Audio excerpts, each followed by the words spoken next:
Fala pessoal, eu sou Mauro, economista do Porquê, e começa agora mais um episódio do Economista em Tudo.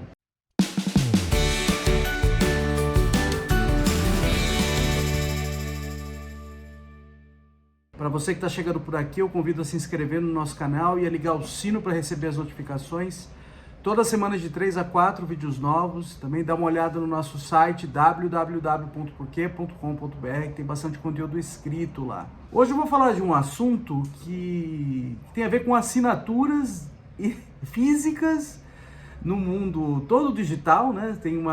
Tem leis que já estão rolando, já estão aprovadas em 2 estados, na Paraíba e no Amapá, com possibilidade de serem aprovadas em outros estados e também em todo o território nacional. Tem projetos de lei buscando estender isso para outros estados e para outros territórios nacionais. E a ideia é que, para idosos que queiram contratar um empréstimo consignado, eles tenham que assinar de maneira física. Tem que ir lá com a mão lá e assinar o documento.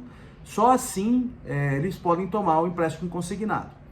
Eu acho que a ideia é que tem muita fraude no meio digital e assim, acho que dá para argumentar sim, que idosos são mais suscetíveis a fraudes no meio digital, e é por isso que acho que essa para mim parece que a motivação principal dessas leis, mas isso gera um custo alto, especialmente para os idosos, né? Então a primeira coisa que eu gostaria de explicar é como é que funciona o consignado.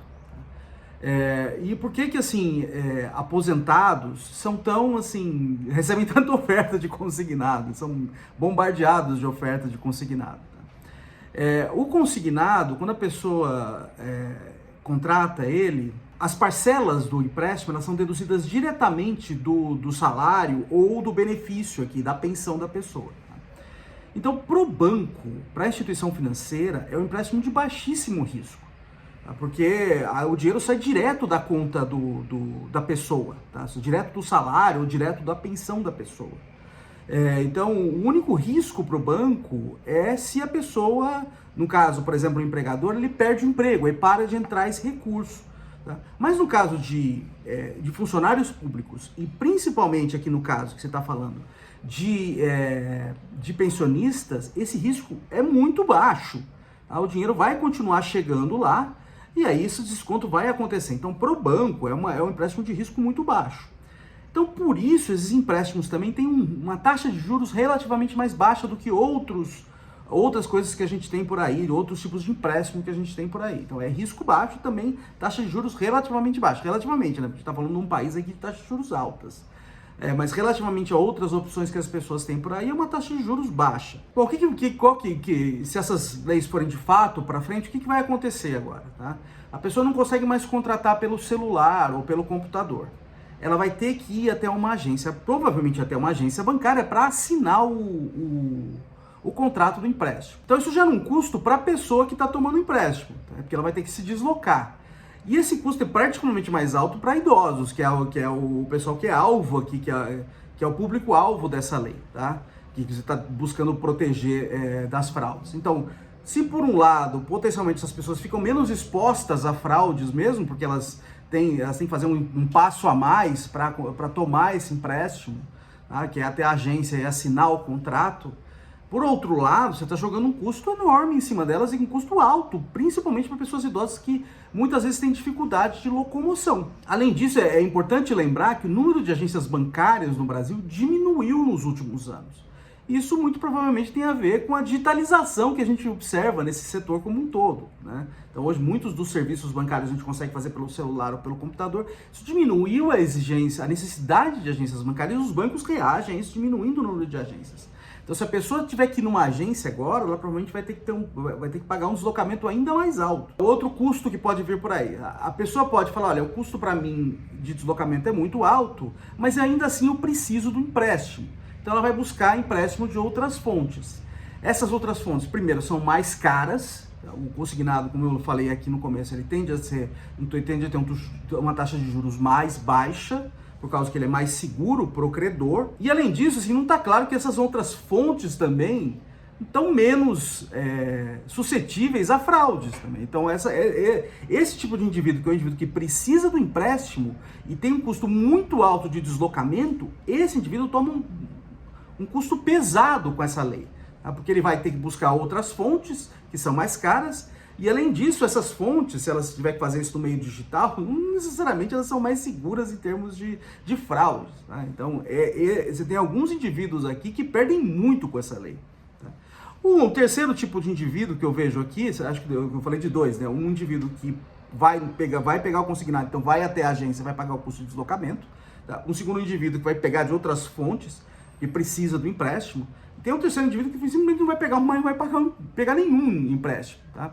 Então esse indivíduo, assim, potencialmente ele se beneficia. Tá? Por quê? Porque ele está pegando empréstimo porque está muito fácil ali, e agora ele não pega nada e ele também fica menos exposto a fraudes. Tá? Então, assim, esse indivíduo eu vejo que se beneficia com esse tipo de lei. Você tem um tipo de indivíduo que é o indivíduo que está pagando o custo de deslocamento, esse não é claro o benefício para ele, né? Porque ele potencialmente está menos exposto à fraude, mas ele está pagando o custo de deslocamento. Você tem um indivíduo que perde, um tipo de indivíduo que perde muito com isso, que é o que vai buscar em outras fontes. Tá?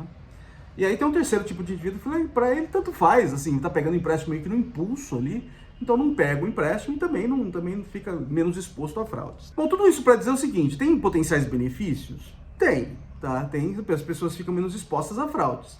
Mas para mim não está claro por que você não simplesmente aumenta os requerimentos de segurança. O Banco Central pode falar para os bancos, olha, vocês precisam fazer X, Y, Z para que as pessoas fiquem mais seguras online. Aliás, o governo já tem vários serviços, por exemplo, prova de vida, que o alvo aqui, o público-alvo aqui é aposentados e pensionistas. Já pode fazer online.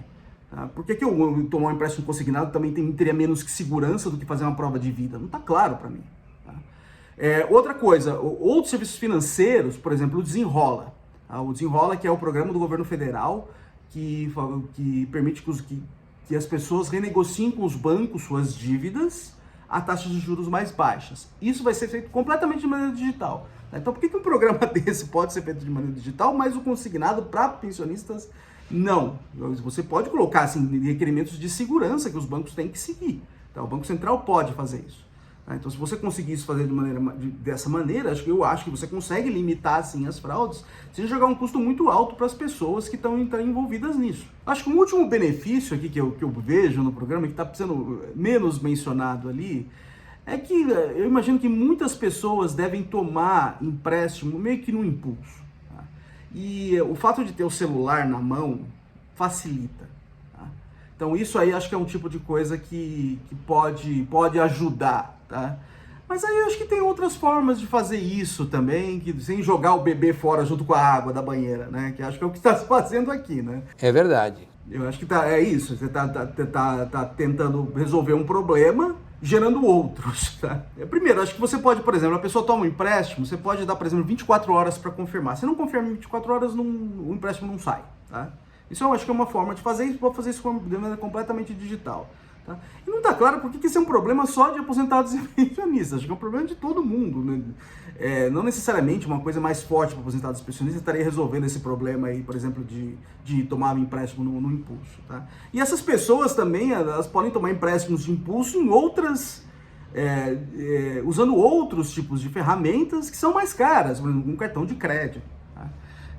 Então, de novo, acho que aí tem um potencial benefício que acho que está sendo menos mencionado na discussão das leis, mas que também gera outros custos. Para terminar, eu queria fazer uma analogia aqui, tá? Eu acho que tudo que está por trás aqui da motivação da lei é o seguinte: idosos são mais suscetíveis a fraudes no meio digital. Então, você está tentando protegê-los, colocando uma camada a mais de proteção, que agora eu só vou aceitar se você assinar o documento de maneira física, só que isso está gerando outros custos, tá? Eu acho que uma analogia que a gente pode fazer a isso, por exemplo, é com relação a notícias falsas, tá? Que circulam muito no WhatsApp.